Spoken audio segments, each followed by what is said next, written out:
Hi everybody, Bearded Rogue here, and today I wanted to talk about something that kind of came up online and was really interesting to me as a question to ponder. And one of the friends of the show, Bez, very, very amazing designer. She's got all sorts of designs that she's made that are very, very clever and very unique and interesting. Asked about breaking into board games and where people knew that they had broken in. Breaking into board games is my podcast, and it's interesting that this is a different answer for every person, and I think it even changes to be a different answer on each day, depending upon the person, their mood, what you're asking them, etc., etc. But there's a question that I personally have struggled with a lot since we started the podcast, because when we started the podcast I was an unpublished designer. I'd been to some speed dating events, I'd just started introducing myself to people, I'd been to Unpub, but I really wasn't anywhere near having my first published game. And I had no problems calling myself a designer. Anybody who designs games, regardless of where they're at in the process, whether they intend to ever publish or not. If you're designing games, you're a designer. I firmly and strongly believe that. But being a designer is different from breaking into the industry. And so it's a very interesting question as to where that line is for people. For me personally, it wasn't really, I didn't feel like I had broken into the industry until I had signed Fire in the Library. Just signing the contract had me feel like I had finally broken in. Until that point, I really felt like I was an outsider, banging on the door and hoping somebody would invite me inside. Luckily for me, I have a lot of amazing friends. One of them, or two of them, are Carla and Nick from Weird Giraffes, and that really kind of changed my life and my whole mindset. Now, I still am living in this kind of dream world where until Fire in the Library is in my hands, I won't quite believe that it's real, but that's kind of when my whole mindset shifted, I guess, as to whether I was in the industry or not in the industry. Obviously, I've been around the fringes of the industry, podcasting, just being on Twitter, designing games, attending conventions. I've been affiliated with the industry, but I didn't really feel like part of the industry, which is another interesting distinction.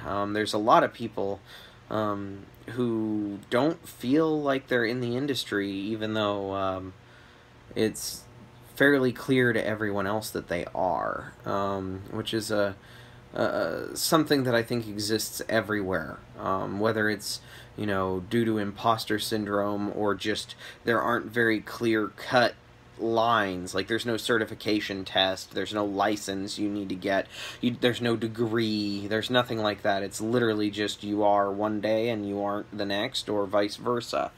So it's interesting question to consider as to where you are on the spectrum. Are you in the industry? Do you feel that you're in the industry? Have you broken in? Have you had your break? Where's the point? Some people speculated that, they would feel that they'd broken in once they could do something in the industry as their full-time job. I'm nowhere near that, and I would hazard to guess that most of the people who are involved in the industry never get there. So does that mean none of them have broken in by that standard? I suppose you could say so. But it's one of those things that's unique for every person. What it takes for you to feel like you've broken in is different from person to person. It also depends upon your personal goals in the industry and what you're hoping to achieve.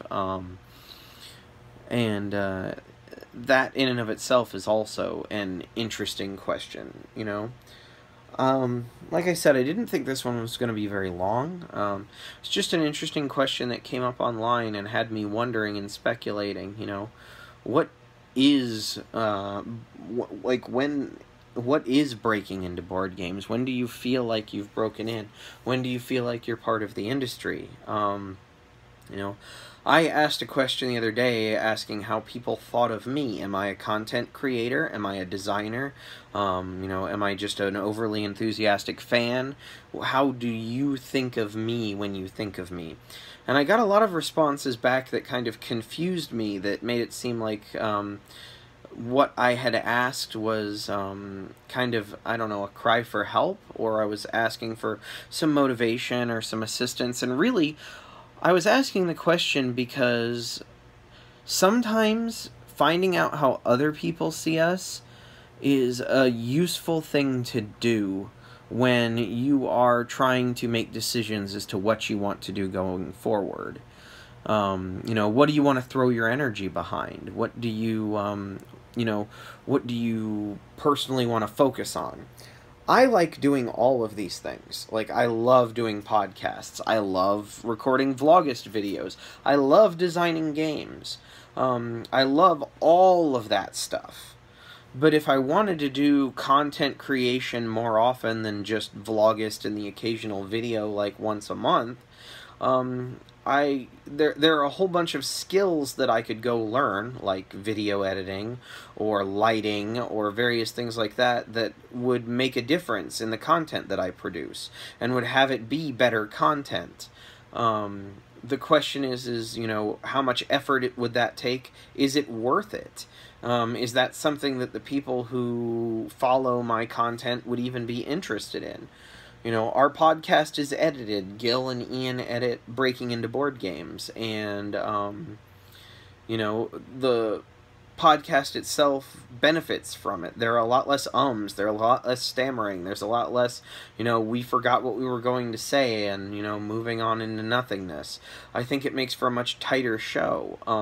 I think it does lose a little bit of the, like, open honesty that the Vlogust videos do, where I just record, and if I stumble or stammer or can't think of what I was going to say, it's all there, preserved for posterity for anybody who wants to watch it. You know, these are kind of like my inane ramblings. Think of it as a, you know, video diary or a conversation that I would like to have with somebody, even though there's nobody here to have a conversation with. That's kind of the tone and the style that I'm going for. You know, lighting obviously would help. It's pretty clear that I don't know what I'm doing in regards to that. I don't think I need a better camera. The iPhone and iPad that I use capture video just fine.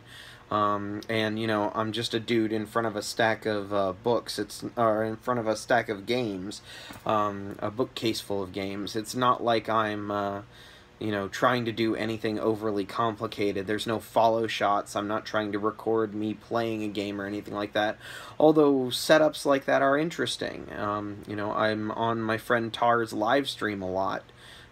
And that's really fun, like live streaming a video game, interacting with, live streaming a board game, interacting with the audience while we're on video, is really cool. I really enjoy that aspect of it, but, you know, I have no idea what it would take to create a setup like that. Obviously, I have friends who can do it, but I haven't bothered to put any kind of time or energy into finding that out or setting it up for myself. I've just kind of, you know, gone with the flow and recorded these videos however I've recorded them, and, you know, went over to Tar's house to play various games on live stream whenever that's a thing.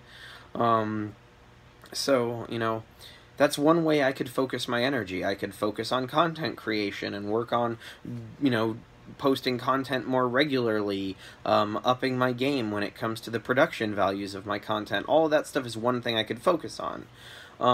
But if most people are looking to me for design, then focusing on my designs is a better thing. Like, right now I'm having a hard time moving forward in a lot of my designs because I don't have a permanent playtest group. When I lived in Kentucky, there were 4 of us who every Wednesday would playtest games. You know, we may only playtest 1 game a week, but now, you know, I'm playtesting like from convention to convention, or trying to playtest it myself with 2, you know, as 2 players or more players.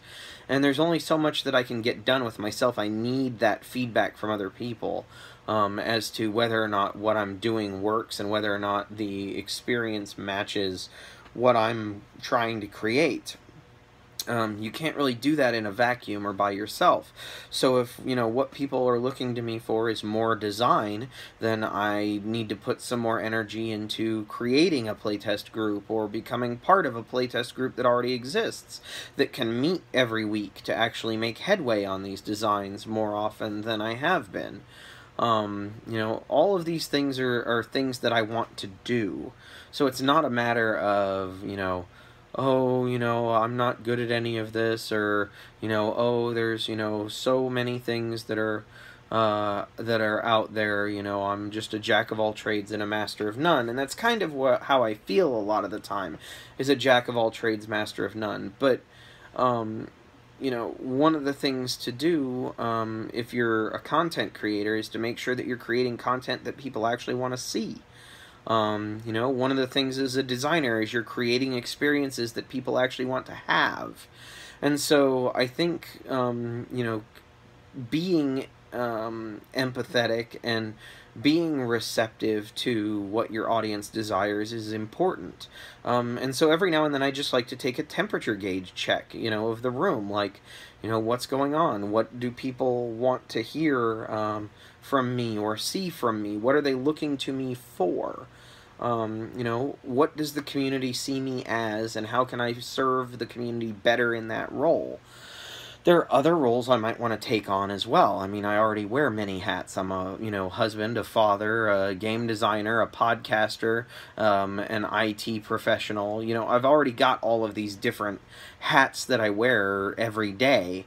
You know, why, you know, I can't imagine limiting myself to just one.